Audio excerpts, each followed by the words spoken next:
August 29th. Job 31:1 through Job 33:33. I, Job, have made a covenant with my eyes. Why then should I look upon a young woman?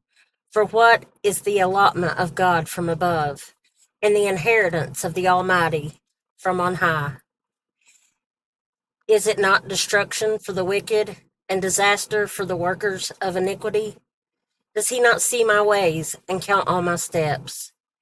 If I have walked with falsehood, or if my foot has hastened to deceit, let me be weighed on honest scales, that God may know my integrity.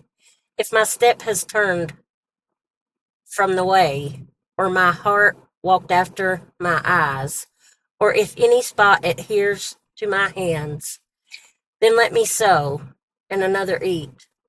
Yes, let my harvest be rooted out. If my heart has been enticed by a woman, or if I have lurked at my neighbor's door, then let my wife grind for another, and let others bow down over her. For that would be wickedness. Yes, it would be iniquity deserving of judgment. For that would be a fire that consumes to destruction, and would root out all my increase. If I have despised the cause of my male or female servant, when they complained against me, what then shall I do when God rises up? When he punishes, how shall I answer him? Did not he who made me in the womb make them? Did not the same one fashion us in the womb? If I have kept the poor from their desire, or caused the eyes of the widow to fail, or eaten my morsel by myself, so that the fatherless could not eat of it. But from my youth I reared him as a father, and from my mother's womb I guided the widow. If I have seen anyone perish for lack of clothing, or any poor man without covering, if his heart has not blessed me, and if he was not warmed with the fleece of my sheep, if I have raised my hand against the fatherless, when I saw I had help in the gate, then let my arm fall from my shoulder, let my arm be torn from the socket. For destruction from God is a terror to me, and because of his magnificence I cannot endure. If I have made gold my hope, or said to find gold, you are my confidence. If I have rejoiced because my wealth was great, and because my hand had gained much, if I had observed the sun when it shines, or the moon moving in brightness, so that my heart has been secretly enticed, and my mouth has kissed my hand, this also would be an iniquity deserving of judgment, for I would have denied God who is above. If I have rejoiced at the destruction of him who hated me, or lifted myself up when evil found him, indeed, I have not allowed my mouth to sin by asking for a curse on his soul. If the men of my tent have not said, who is there that has not been satisfied with his meat? But no sojourner had to lodge in the street, for I have opened my doors to the traveler. If I have covered my transgressions as Adam, by hiding my iniquity in my bosom, because I feared the great multitude, and dreaded the contempt of families, so that I kept silence and did not go out of the door. Oh, that I had one to hear me. Here is my mark. Oh, that the Almighty would answer me, that my prosecutor had written a book. Surely I would carry it on my shoulder and bind it on me like a crown. I would declare to him the number of my steps. Like a prince, I would approach him. If my land cries out against me, and its furrows weep together, If I have eaten its fruit without money, or caused its owners to lose their lives, then let thistles grow instead of wheat, and weeds instead of barley. The words of Job are ended. So these three men ceased answering Job, because he was righteous in his own eyes. Then the wrath of Elihu, the son of Berchel, the Buzite of the family of Ram, was aroused against Job. His wrath was aroused because he justified himself rather than God. Also against his three friends his wrath was aroused, because they had found no answer and yet had condemned Job. Now because they were years older than he, Elihu had waited to speak to Job.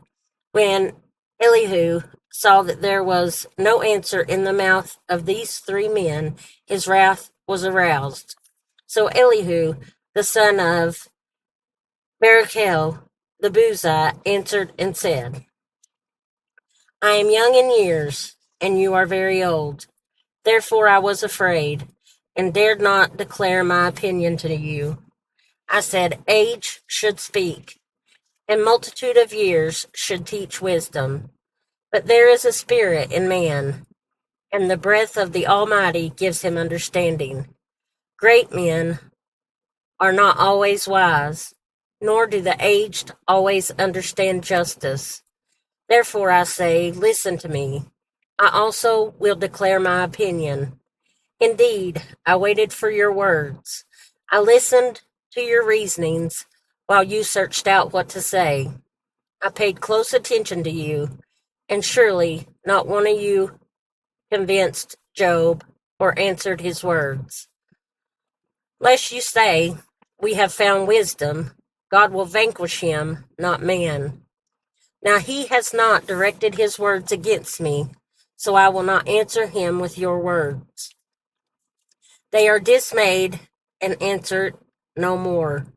Words escaped them, and I have waited, because they did not speak, because they stood still and answered no more. I also will answer my part. I too will declare my opinion, for I am full of words. The spirit within me compels me. Indeed, my belly is like wine that has no vent. It is ready to burst like new wineskins. I will speak that I may find relief. I must open my lips and answer. Let me not, I pray, show partiality to anyone, nor let me flatter any man, for I do not know how to flatter, else my Maker would soon take me away. But please, Job, hear my speech and listen to all my words. Now, I open my mouth, my tongue speaks in my mouth, my words come from my upright heart, my lips utter pure knowledge.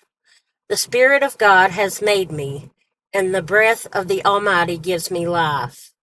If you can answer me, set your words in order before me, take your stand. Truly, I am your spokesman before God. I also have been formed out of clay. Surely no fear of me will terrify you, nor will my hand be heavy on you. Surely you have spoken in my hearing, and I have heard the sound of your words, saying, I am pure without transgression. I am innocent, and there is no iniquity in me. Yet he finds occasions against me. He counts me as his enemy. He puts my feet in the stocks. He watches all my paths. Look, in this you are not righteous. I will answer you, for God is greater than man. Why do you contend with him? For he does not give an accounting of any of his words. For God may speak in one way or in another, yet man does not perceive it. In a dream, in a vision of the night, when deep sleep falls upon men, while slumbering on their beds, then he opens the ears of men and seals their instruction, in order to turn man from his deed and conceal pride from man. He keeps back his soul from the pit, and his life from perishing by the sword. Man is also chastened with pain on his bed, and with strong pain in many of his bones, so that his life abhors bread, and his soul succulent food. His flesh wastes away from sight, and his bones stick out, which once were not seen. Yes, his soul draws near the pit, and his life to the executioners. If there is a messenger for him, a mediator, one among 1,000, to show man his uprightness, then he is gracious to him and says, deliver him from going down to the pit. I have found a ransom. His flesh shall be like a young child's. He shall return to the days of his youth. He shall pray to God, and he will delight in him.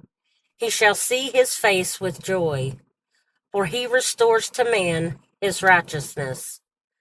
Then he looks at men and says, I have sinned and perverted what was right, and it did not profit me. He will redeem his soul from going down to the pit, and his life shall see the light. Behold, God works all these things, twice, in fact, 3 times with man, to bring back his soul from the pit, that he may be enlightened with the light of life. Give ear, Job. Listen to me. Hold your peace, and I will speak. If you have anything to say, answer me. Speak, for I desire to justify you. If not, listen to me. Hold your peace, and I will teach you wisdom. 2 Corinthians 3, 1 through 18. Do we begin again to commend ourselves?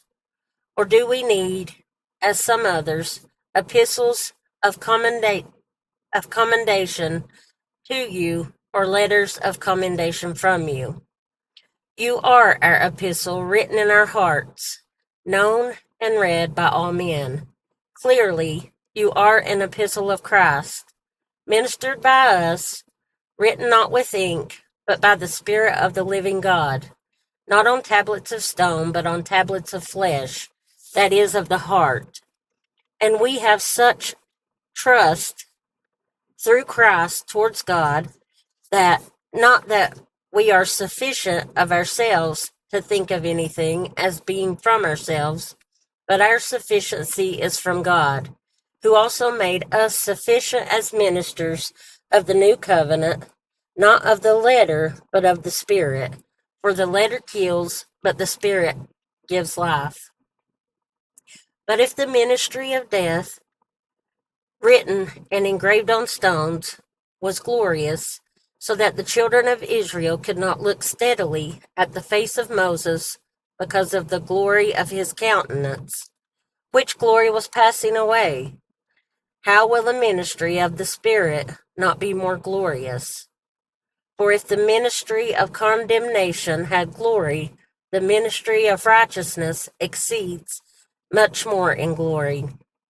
For even what was made glorious had no glory in this respect, because of the glory that excels. For if what is passing away was glorious, what remains is much more glorious. Therefore, since we have such hope, we use great boldness of speech, unlike Moses, who put a veil over his face, so that the children of Israel could not look steadily at the end of what was passing away, but their minds were blinded. For until this day, the same veil remains unlifted in the reading of the Old Testament, because the veil is taken away in Christ. But even to this day, when Moses is read, a veil lies on their hearts. Nevertheless, when one turns to the Lord, the veil is taken away. Now the Lord is the Spirit, and where the Spirit of the Lord is, there is liberty. But we all, with unveiled face, beholding as in a mirror the glory of the Lord, are being transformed into the same image from glory to glory, just as by the Spirit of the Lord. Psalm 43, 1 through 5. Vindicate me, O God, and plead my cause against an ungodly nation. O deliver me from the deceitful and unjust man. For you are the God of my strength. Why do you cast me off? Why do I go mourning because of the oppression of the enemy? O send out your light and your truth. Let them lead me. Let them bring me to your holy hill and to your tabernacle. Then I will go to the altar of God, and to God my exceeding joy. And on the harp I will praise you, O God, my God. Why are you cast down, O my soul? And why are you disquieted within me? Hope in God, for I shall yet praise him, the help of my countenance and my God. Proverbs 22, 8 and 9. He who sows iniquity will reap sorrow, and the rod of his anger will fail. He who has a generous eye will be blessed, for he gives of his bread to the poor.